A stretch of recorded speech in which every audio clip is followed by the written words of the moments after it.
Good morning everyone, কেমন আছো তোমরা সবাই? আশা করছি তোমরা সবাই খুব ভালো আছো আর আমরাও খুব ভালো আছি। আমার আরও একটি নতুন ব্লগে তোমাদের সবাইকে জানাই ওয়েলকাম। তো আজ হচ্ছে পয়লা বৈশাখ, শুভ নববর্ষ সকলকে।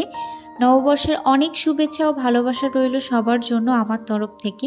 তোমাদের এই নতুন বছরটা খুব ভালো কাটুক, সবাই সুস্থ থাকো, ভালো থাকো।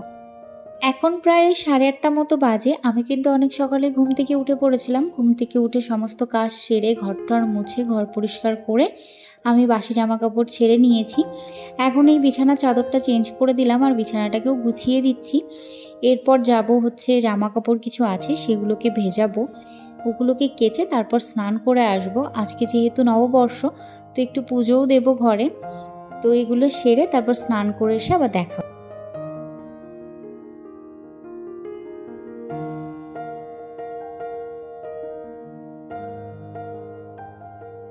আমি স্নান করে চলে এসেছি। এখানে দুদিন ধরেই বৃষ্টি হচ্ছিল, তো বেশ মেঘলা ওয়েদার ছিল, রোদ্দুর তেমন উঠছিল না। তো বেশ কিছু জামা কাপড় জমে গেছিলো, ওগুলো আর কাচা হচ্ছিল না। তো আজকে সবগুলো ভিজিয়ে কেচে দিয়েছি। তো সেগুলো কেচেই স্নান করে আসলাম। এখন ও জামা কাপড়গুলো একটু মেলে দেব। দেখতে পাচ্ছ এই বড় এক বালতি ভর্তি কিন্তু জামা কাপড়, এগুলো সব কেচে নিয়ে আসলাম। এখন এগুলো রোদে দিয়ে যাব হচ্ছে পুজো দিতে। পুজোটা দিয়ে আবার সকালের খাবারের জন্য প্রিপারেশান নিতে হবে, আবার দুপুরে রান্নাও করতে হবে। আজ যেহেতু পয়লা বৈশাখ, তো সবার বাড়িতেই কিছু না কিছু স্পেশাল রান্নাবান্না হবে। তো আজকে নববর্ষ স্পেশাল কি লাঞ্চ করলে তোমরা অবশ্যই আমাকে কমেন্টে জানিও, বা কি রান্না করলে সেটাও আমাকে জানাতে পারো, আমার ভীষণ ভালো লাগবে। আর আমিও কিছু স্পেশাল রান্না করব আজকে। তো সম্পূর্ণ ভিডিওটা তোমাদের দেখার অনুরোধ রইল। আশা করছি ভিডিওটা ভালো লাগবে, আর ভালো লাগলে প্লিজ একটা লাইক আর কমেন্ট করে দিও, আর সাবস্ক্রাইব করতে ভুলো না। তোমাদের একটা লাইক আর একটা কমেন্টে আমি কিন্তু অনেক বেশি মোটিভেট হই আরও নতুন নতুন ভিডিও বানাতে। তো প্লিজ লাইক কমেন্ট করে। তো পুজোটা দিয়ে চলে এসেছি আমি রান্নার দিকটাতে। এখন তেমন কিছুই রান্না করব না, এখন একটু আলু ভাজবো সকালে খাওয়ার জন্য। আর কাল রাতে ভাত রান্না করে জল দিয়ে রেখেছিলাম আজ সকালে পান্তা খাবো বলে, কারণ নববর্ষের দিন কিন্তু মাছ ভাজা পান্তা ভাত এগুলো খাওয়া হয়। তো আজকে সেরকমই কিছু করার ইচ্ছা আছে। মাছ তো ভাজা হবে না, কারণ এখন বাজারে গিয়ে মাছ আনতে গেলে অনেকটা সময় পেরিয়ে যাবে, সকালের খাওয়ার সময়টা বেরিয়ে যাবে। তার জন্য এখন আলু ভাজা আর সাথে একটু ডিম ভাজা, লঙ্কা ভাজা, এই জিনিসগুলোই করব। তো এগুলো দিয়ে এখন সকালের খাবারটা করে নেব। তো চলো প্রথমে আলুগুলোকে ভেজে নিই।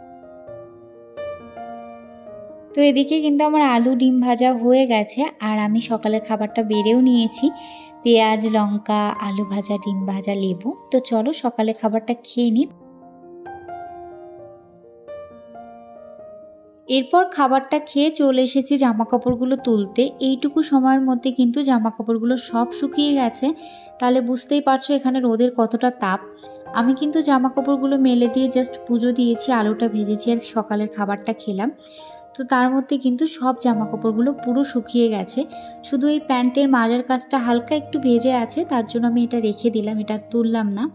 তো এখন সব জামা কাপড়গুলো ভাঁজও করে ফেলবো একে একে, কারণ হাতে বেশ কিছুটা সময় রয়েছে। কারণ ও গেছে বাজারে মাংস আনতে, তো ওর আসতে বেশ কিছুটা সময় লাগবে। ততক্ষণে আমি জামা কাপড়গুলোও গুছিয়ে নেব, আর রান্নার জন্য যে মশলাগুলো লাগবে সেগুলোও গুছিয়ে নেব।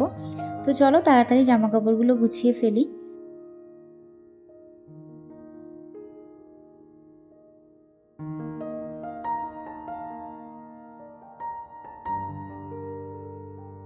জামা কাপড়গুলো গুছিয়ে চলে এসেছি রান্নার দিকে। তো প্রথমে আমটা সেদ্ধ বসিয়েছি, আমটাকে একটু ভাপ দিয়ে ফেলে দেব।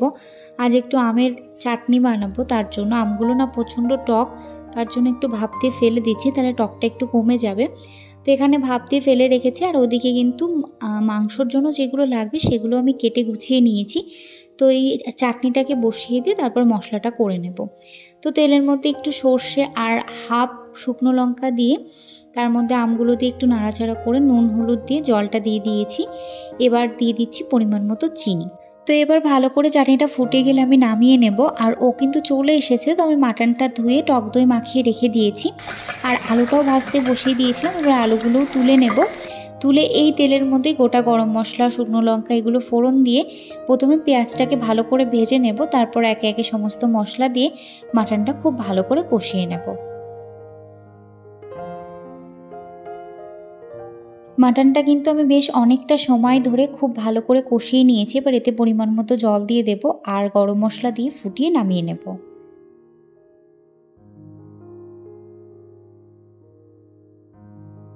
তো মাটনটা নামিয়ে আমি কিন্তু রান্নার জায়গাটার ওভেনটা খুব ভালো করে সার্ফ দিয়ে পরিষ্কার করে মুছে ভাতটাকে বসিয়ে দিয়েছি। এখন ভাতটা হতে থাকুক, আমি এবার যাব ফ্রেশ হতে, তারপর চেঞ্জ করে এসে আবার দেখা হচ্ছে। ফ্রেশ হয়ে চেঞ্জ করে চলে এসেছি আর তোমাদের দেখিয়ে দিই আজকে কি কি রয়েছে। এখানে রয়েছে স্যালাড আর চাটনি আর মাটনের ঝোল আর এই যে ভাত। তো চলো লাঞ্চটা করে নিই, অনেকটা বেলা হয়ে গেছে। তো আজকের ভিডিওটা অবধিই রাখছি। যদি ভিডিওটা ভালো লেগে থাকে তাহলে প্লিজ একটা লাইক আর একটা কমেন্ট করে জানিও কেমন লাগলো। আর সাবস্ক্রাইব করতে ভুলো না। দেখা হচ্ছে নতুন আরও একটি ভিডিওতে। ততক্ষণে সবাই সুস্থ থেকো, ভালো থেকো।